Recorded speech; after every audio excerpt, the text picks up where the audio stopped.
రాజీవ్ గాంధీ తర్వాత దేశ ప్రధానిగా బాధ్యతలు చేపట్టిన పివి నరసింహారావు గారు విదేశాల నుండి తీసుకున్న అప్పులకు కనీసం వడ్డీ కూడా కట్టలేని స్థితిలో ఉన్న దేశాన్ని ఇతర దేశాలకు అప్పిచ్చే స్థాయికి ఎలా తీసుకెళ్లారు? సోనియా గాంధీ గారిని ఎదిరించి మరీ స్వంతంగా నిర్ణయాలు తీసుకుంటున్న ఆయనను గద్దె దించేందుకు జరిగిన రెండు భారీ కుట్రలేమిటి? తమ పార్టీలో ఏ నాయకుడు మరణించినా సరే పార్టీ ప్రధాన కార్యాలయంలో సందర్శనార్థం ఉంచే పార్టీ పెద్దలు పివి గారు చనిపోయినప్పుడు కార్యాలయంలోకి అనుమతించకపోవడంతో పాటు అంత్యక్రియలను సైతం ఢిల్లీలో కాకుండా హైదరాబాద్లో నిర్వహించుకోవాలంటూ ఎందుకు ఆదేశించారు? దీనికి ప్రతిస్పందనగా నాటి ముఖ్యమంత్రి అయిన వైఎస్ రాజశేఖర రెడ్డి గారు ఏం చేశారు? ఇలాంటి విషయాల గురించే ఈ వీడియోలో చెప్పబోతున్నాను. Let's begin our episode. 1921 June 28వ తేదీన వరంగల్ జిల్లాలోని లక్నెపల్లి అనే ఒక మారుమూల గ్రామంలో జన్మించారు పివి నరసింహారావు. ఈయన తండ్రి అయిన సీతారామయ్య గారు వ్యవసాయం చేసుకుంటూ కుటుంబాన్ని పోషించేవారు. కానీ రావు గారికి 3 ఏళ్ల వయసులో ఉన్నప్పుడు కరీంనగర్కు చెందిన రంగారావు అనే భూస్వామి తనకు పిల్లలు లేనందున రావు గారిని దత్తత తీసుకున్నారు. అలా ఒక నిరుపేద కుటుంబంలో జన్మించిన ఈ కుర్రాడు 200 ఎకరాల భూమికి ఏకైక వారసుడయ్యాడు.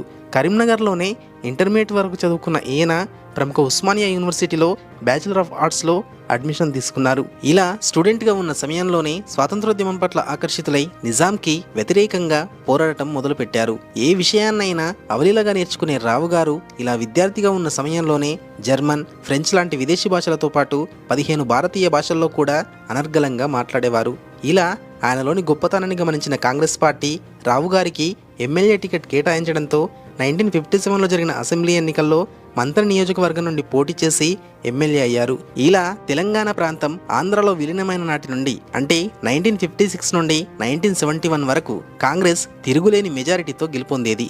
కానీ ప్రత్యేక తెలంగాణ ఉద్యమం ఉధృతమవడంతో 1971లో జరిగిన అసెంబ్లీ ఎన్నికల్లో తెలంగాణ ప్రజాసమితి అనే మరో పార్టీకి ఎక్కువ సీట్లు వచ్చాయి. ఇది ఇలాగే కొనసాగితే తెలంగాణ ప్రాంతంలో తమ పార్టీ మనుగడ కష్టమేనని భావించిన ఇందిరాగాంధీ గారు ఆ ప్రాంతానికి చెందిన వ్యక్తినే అవిభాజ్య ఆంధ్రప్రదేశ్కు ముఖ్యమంత్రిగా నియమించాలనుకున్నారు. అలా నాటి విద్యాశాఖ మంత్రిగా ఉన్న పివి నరసింహారావు గారిని ముఖ్యమంత్రిగా నియమించారు. ఇలా ముఖ్యమంత్రిగా ఆయన ఎన్నో మార్పులు తీసుకువచ్చినప్పటికీ చరిత్రలో చిరస్మరణీయంగా గుర్తుండిపోయే మార్పు భూ సంస్కరణలు.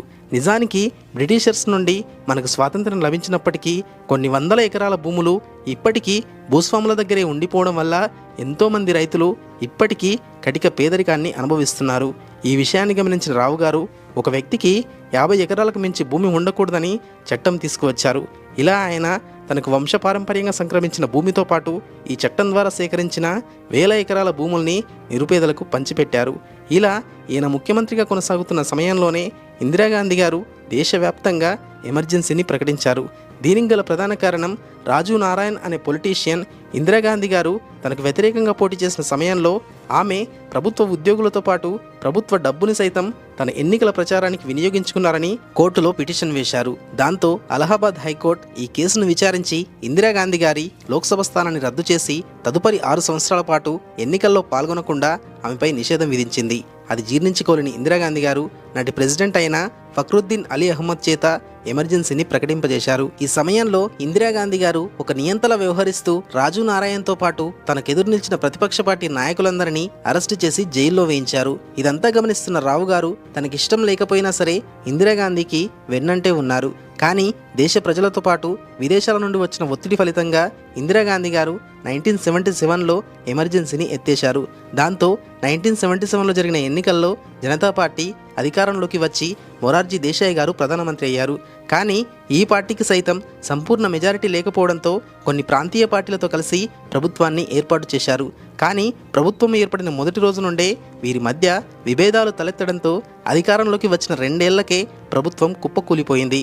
దాంతో 1980లో జరిగిన మధ్యంతర ఎన్నికల్లో కాంగ్రెస్ అఖండ మెజారిటీతో గెలుపొంది మళ్ళీ ఇందిరాగాంధీ గారు ప్రైమ్ మినిస్టర్ అయ్యారు. ఇందిరాగాంధీ గారికి పివి నరసింహారావు గారు కుడిభుజంగా వ్యవహరించేవారు. అందుకే ఆమె తన రక్షణ కోసం హోమ్ మినిస్టర్గా రావు గారిని నియమించారు.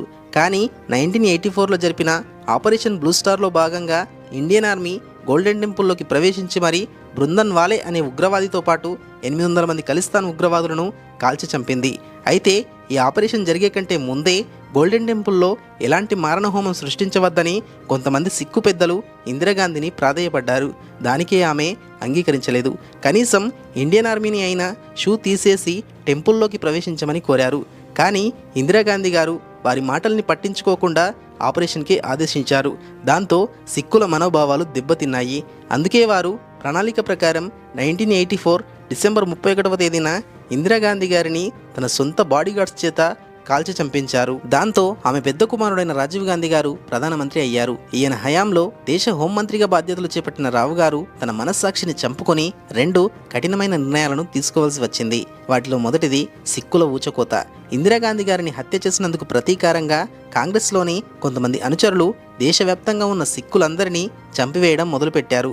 ఈ హింసాకాండ ఎంతలా జరిగిందంటే మగవారైతే చాలు చిన్నపిల్లల్ని సైతం వారి తల్లుల ముందే నిర్దాక్షిణ్యంగా చంపివేయడం మొదలుపెట్టారు. ఈ మారణహోమం దేశ రాజధాని అయిన ఢిల్లీ నగరంలో విచక్షణారహితంగా జరిగింది.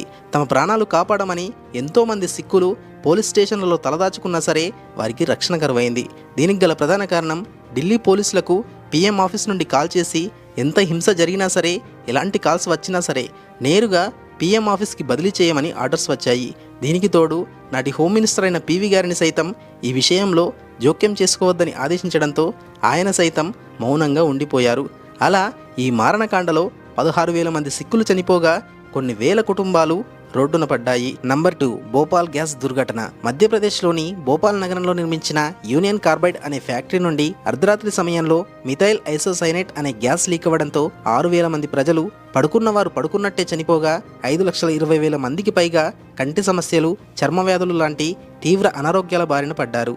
ఆ సమయంలో హోమ్ మినిస్టర్గా ఉన్న రావు గారు ఫ్యాక్టరీ సీఈఓ అయిన అండర్సన్ని అరెస్టు చేసేందుకు సిద్ధమయ్యారు. కానీ ఈ సమయంలో సైతం పీఎం ఆఫీస్ నుండి కాల్ చేసి ఈ విషయంలో కూడా జోక్యం చేసుకోవద్దంటూ ఆదేశించారు. అలా 6,000 మంది చావుకు కారణమైన అండర్సన్ దేశం వదిలి యథేచ్ఛగా పారిపోయాడు. ఇదే సమయంలో ప్రధానమంత్రిగా ఉన్న రాజీవ్ గాంధీ గారు శ్రీలంకలో ఉన్న ప్రభాకరన్ని పట్టుకునేందుకు ఇండియన్ ఆర్మీని శ్రీలంకకు పంపించాడు. అలా శ్రీలంకన్ ఆర్మీతో చేతులు కలిపిన ఇండియన్ ఆర్మీ ప్రభాకరన్ని పట్టుకునే క్రమంలో ఎంతోమంది తమిళులు ప్రాణాలు కోల్పోయారు. ఈ కారణం చేతానే ప్రభాకరన్ 1991 మే 21వ తేదీన రాజీవ్ గాంధీ ఎన్నికల ప్రచారంలో ఉండగా తమిళనాడులోని శ్రీ పెరంబుదుర్ అనే ప్రదేశంలో ఆత్మాహుతి దాడి చేయించి హత్య చేయించాడు. ఆ తర్వాత జరిగిన ఎన్నికల్లో కాంగ్రెస్ పార్టీకి పూర్తి మెజారిటీ రాకపోవడంతో ఏఐఏడిఎంకే లాంటి ప్రాంతీయ పార్టీలతో కలిసి ప్రభుత్వాన్ని ఏర్పాటు చేసేందుకు సిద్ధమైంది. కానీ ప్రధానమంత్రి పీఠం ఎవరు అధిష్ఠించాలనే విషయంలో సందిగ్ధం ఏర్పడింది. ఎందుకంటే కాంగ్రెస్లో వస్తున్న ఆనవాయితీ ప్రకారం రాజీవ్ గాంధీ మరణంతో ఆయన భార్య అయిన సోనియా గాంధీ లేక కుమారుడైన రాహుల్ గాంధీ గారు పీఎం అవ్వాలి. కానీ రాహుల్ గాంధీ గారికి తగినంత వయసు లేకపోవడం, సోనియా గాంధీ గారు సైతం ఇటలీకి చెందిన మహిళ అవ్వడంతో సోనియా గాంధీ గారు నాటి వైస్ ప్రెసిడెంట్గా ఉన్న శంకర్ దయాళ్ శర్మ గారిని సంప్రదించారు. కానీ ఆయన తగినంత ఆసక్తి కనబరచకపోవడంతో 42 ఏళ్లుగా పార్టీలో ఉంటూ హోం, విదేశీ, విద్యాశాఖ లాంటి ఎన్నో మంత్రిత్వ శాఖలు నిర్వహించిన రావు గారినే ప్రధానమంత్రిగా నియమించాలంటూ నాటి కాంగ్రెస్ పెద్దలందరూ ముక్త కంఠంతో మద్దతునిచ్చారు. అలా మొట్టమొదటిగా గాంధీయేతర కుటుంబం నుండి ప్రధానిగా బాధ్యతలు చేపట్టిన రావు గారు దేశ ఆర్థిక పరిస్థితిని చూసి నివ్వెరపోయారు. అంతకు ముందున్న ప్రధానులు ఉచిత పథకాలు ప్రవేశపెట్టి అభివృద్ధి గురించి పట్టించుకోకపోవడంతో విదేశాల నుండి తీసుకున్న అప్పులు పెరిగిపోయాయి. దేశ పరిస్థితి ఎంతలా దిగజారిపోయిందంటే చమురు ధరలు విపరీతంగా పెరిగిపోవడంతో ఇంకో 60 రోజులకు సరిపడే చమురును మాత్రమే దిగుమతి చేసుకోగలిగే స్థాయికి భారత్ దిగజారిపోయింది. కనీసం విదేశాల నుండి తీసుకున్న అప్పుకు వడ్డీ కట్టలేని స్థితిలో ఉంది. దాంతో పివి నరసింహారావు గారు మంచి ఆర్థికవేత్త మరియు ఆర్బీఐ మాజీ గవర్నర్ అయిన మన్మోహన్ సింగ్ గారిని తన ఆర్థిక సలహాదారుగా నియమించుకుని దేశ ఆర్థిక స్థితిగతుల్ని మార్చివేయాలనుకున్నారు. ఒకవైపు తనది మైనారిటీ ప్రభుత్వం, అంటే వేరే పార్టీల సపోర్ట్తో అధికారాన్ని చేపట్టినా సరే దేశ ఆర్థిక వ్యవస్థను మార్చేందుకు దేనికైనా తెగించాలనుకున్నారు. అలా ఆయన మన్మోహన్ సింగ్ గారి సలహాతో ప్రవేశపెట్టిన మొట్టమొదటి సంస్కరణ ప్రభుత్వ ఆధీనంలోని కంపెనీలను ప్రైవేట్ కంపెనీలకు అప్పగించడం. నెహ్రూ గారు ప్రవేశపెట్టిన విధానాల వల్ల ప్రభుత్వ కంపెనీల నుండి ఎలాంటి ఉత్పత్తి లేకపోగా ప్రభుత్వమే వారి జీతభత్యాలను భరించాల్సి వచ్చేది. దాంతో రావు గారు ఆయా కంపెనీల మధ్య పోటీని పెంచేందుకు వాటిని ప్రైవేటైజేషన్ చేశారు. ఇలా ప్రైవేట్ కంపెనీలకు అమ్మగా వచ్చిన డబ్బుతో పాటు దేశంలో నిల్వ ఉన్న 60 టన్నుల బంగారాన్ని ఏరోప్లేన్లో ఇంగ్లాండ్కి తీసుకెళ్లి దాన్ని తాకట్టు పెట్టగా వచ్చిన డబ్బుతో విదేశాలకు చెల్లించాల్సిన అప్పులన్నింటినీ తీర్చివేశారు. దాంతో వడ్డీల భారం తగ్గిపోయింది. నంబర్ 2, 1991 కంటే ముందు మన దేశంలో కొత్తగా ఎవరైనా కంపెనీ పెట్టాలనుకుంటే దాదాపుగా 60 ఏజెన్సీల నుండి పర్మిషన్ తీసుకోవాల్సి వచ్చేది. దీనివల్ల ఆ పర్మిషన్ ఇచ్చే అధికారులు లంచగొండులుగా మారి ఇన్వెస్టర్స్ని పీడించేవారు. కానీ రావు గారు ఈ రూల్స్ అన్నింటినీ మార్చివేసి నేరుగా పీఎం ఆఫీస్ నుండి అనుమతి వచ్చేలా చట్టం తీసుకువచ్చారు. దాంతో మన దేశంలోని అనేక మంది ధనవంతులతో పాటు విదేశీ కంపెనీలు సైతం పెట్టుబడులు పెట్టేందుకు వరుస కట్టాయి. దీనివల్ల దేశంలో ఉన్న నిరుద్యోగ యువతకు ఉద్యోగాలు లభించడంతో పాటు ఆయా కంపెనీలు చెల్లించే పన్నులతో ప్రభుత్వ ఖజానాకు సైతం ఆదాయం రావడం మొదలైంది. ఇలాంటి ఎన్నో సంస్కరణల వల్ల 1991లో $12 కోట్ల ఉన్న ఫారిన్ కరెన్సీ నిల్వలు కేవలం 5 ఏళ్లలోనే 530 కోట్లకు పెరిగాయి.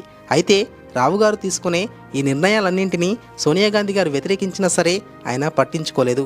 గాంధీ కుటుంబీకుడు కాకపోయినా సరే ఒక సాధారణ తెలుగువాడు మైనారిటీ ప్రభుత్వంలో ఉండి కూడా దేశ ఆర్థిక స్థితిని చక్కదిద్దడం చూసి ప్రపంచ దేశాలు ఆశ్చర్యపోయాయి. అయితే రావు గారిని 2 ఏళ్లకే గద్దె దింపాలనుకున్న కొంతమంది కుట్రదారులు ఆయన పదవి చేపట్టిన 2 ఏళ్లకే లోక్సభలో అవిశ్వాస తీర్మానం ప్రవేశపెట్టారు. ఒకవేళ రావు గారికి వ్యతిరేకంగా సగానికంటే ఎక్కువ మంది ఎంపీలు ఓటు వేస్తే ఆయన తన పదవికి రాజీనామా చేయాల్సి వచ్చేది. కానీ ఈ తీర్మానంలో రావు గారు గెలిచారు. అయితే ఆయన ఈ తీర్మానాన్ని నెగ్గించుకునేందుకు 14 మంది ఎంపీలకు అప్పట్లోనే ఒక్కొక్కరికి 50 లక్షల చొప్పున లంచం ఇచ్చారని కొంతమంది ఆరోపించారు. కానీ సరైన సాక్ష్యాధారాలు లేకపోవడంతో సుప్రీంకోర్టు ఈ కేసును కొట్టివేసింది. అలాగే స్టాక్ మార్కెట్ కుంభకోణంలో అరెస్టైన హర్షద్ మెహతా రావు గారు తనను జైలు నుండి విడిపించేందుకు 100 కోట్లు లంచం తీసుకున్నారని ఆరోపించారు. కానీ ఈ కేసులో కూడా బలమైన సాక్ష్యాధారాలు లేకపోవడంతో ఏమీ చేయలేకపోయారు. ఇలా ఆయనను గద్దె దించేందుకు ఎన్నో ప్రయత్నాలు చేసినప్పటికీ వాటన్నింటిని తిప్పికొట్టి 5 ఏళ్ల పాటు ప్రభుత్వాన్ని నిర్విరామంగా కొనసాగించి దేశ ఆర్థిక స్థితిగతుల్ని మార్చివేశారు. కానీ కొంతమంది కుట్రల ఫలితంగా విసుగు చెందిన రావు గారు తన పదవీకాలం పూర్తయిన వెంటనే 1996లో తాను రాజకీయాల నుండి తప్పుకుంటున్నట్టు ప్రకటించారు. దాంతో 1996లో జరిగిన ఎన్నికల్లో కాంగ్రెస్ ఓడిపోయింది. ఆ తర్వాత ప్రధాని అయిన బీజేపీకి చెందిన వాజ్పేయి గారు పివి నరసింహారావు గారు ప్రవేశపెట్టిన సంస్కరణల్లో ఎలాంటి మార్పులు లేకుండా వాటిని కంటిన్యూ చేస్తూ వచ్చారు. ఇలా రాజకీయాల నుండి తప్పుకున్న రావు గారు 2004 డిసెంబర్ 23వ తేదీన అంటే 84 ఏళ్ల వయసులో గుండెపోటుతో కన్నుమూశారు. అయితే కాంగ్రెస్ పార్టీలో ఉన్న ఆనవాయితీ ప్రకారం తమ పార్టీకి చెందిన సీనియర్ నాయకులు ఎవరైనా మరణిస్తే ఢిల్లీలోని కోట్లా మార్గులో గల పార్టీ ప్రధాన కార్యాలయంలో కొద్దిసేపు సందర్శనార్థం ఉంచి దహన సంస్కారాలకు తీసుకెళ్తారు. కానీ పివి గారి పార్థివ దేహం హాస్పిటల్ నుండి పార్టీ ఆఫీస్ ముందుకు వచ్చినా సరే ఆ పార్టీ కార్యాలయం గేట్లు తెరుచుకోలేదు. ఇలా ఎందుకు చేస్తున్నారని పివి గారి కుటుంబ సభ్యులు పార్టీ పెద్దలను ప్రశ్నించగా వారు తమకు హైకమాండ్ నుండి ఎలాంటి ఆదేశాలు రాలేదని సమాధానమిచ్చారు. అలాగే ఆయన ఒక మాజీ ప్రధానమంత్రి కాబట్టి ఆయన అంత్యక్రియలు సైతం ప్రభుత్వ లాంఛనాలతో నెహ్రూ మరియు ఇందిరాగాంధీలకు నిర్వహించిన ఢిల్లీలోనే జరుగుతాయని అందరూ ఆశించారు. కానీ ఆ కార్యక్రమాలు సైతం ఆయన స్వరాష్ట్రమైన ఆంధ్రప్రదేశ్లోనే నిర్వహించుకోవాలంటూ పార్టీ పెద్దల నుండి ఆదేశాలు వెలువడ్డాయి. దాంతో నాటి ఆంధ్రప్రదేశ్ ముఖ్యమంత్రి అయిన వైఎస్ రాజశేఖర రెడ్డి గారు స్వయంగా ఢిల్లీ వెళ్ళి రావు గారి కుటుంబ సభ్యులను ఒప్పించి ఆయన పార్థివ దేహాన్ని హైదరాబాద్కి తీసుకొచ్చారు. అలా దివాలా తీసే స్టేజ్లో ఉన్న దేశాన్ని ప్రపంచంలోని అగ్రదేశాల సరసన నిలబెట్టిన రావు గారికి సాధారణ స్థాయిలో అంత్యక్రియలు నిర్వహించడం ఆయనకు జరిగిన అవమానమా లేక మరేదైనా కారణం ఉందా? మీరేమనుకుంటున్నారు? మీ విలువైన అభిప్రాయాన్ని తప్పకుండా కామెంట్ చేయండి. మన వీడియోస్ని చాలామంది సెలెక్ట్ చేసుకుని ఎక్కువసేపు చూస్తున్నారు, కానీ మీరు లైక్ చేయకపోవడం వల్ల వీడియోస్ కొత్త వారికి రీచ్ అవ్వడం లేదు. ఒక వీడియో చేయడానికి నాకు దాదాపుగా 18 గంటలు టైం పడుతుంది. సో మీరు లైక్ చేస్తేనే నా కష్టానికి ప్రతిఫలం ఉంటుంది. సో ఒక 5000 లైక్స్ ఇచ్చి సపోర్ట్ చేస్తారని ఆశిస్తున్నాను.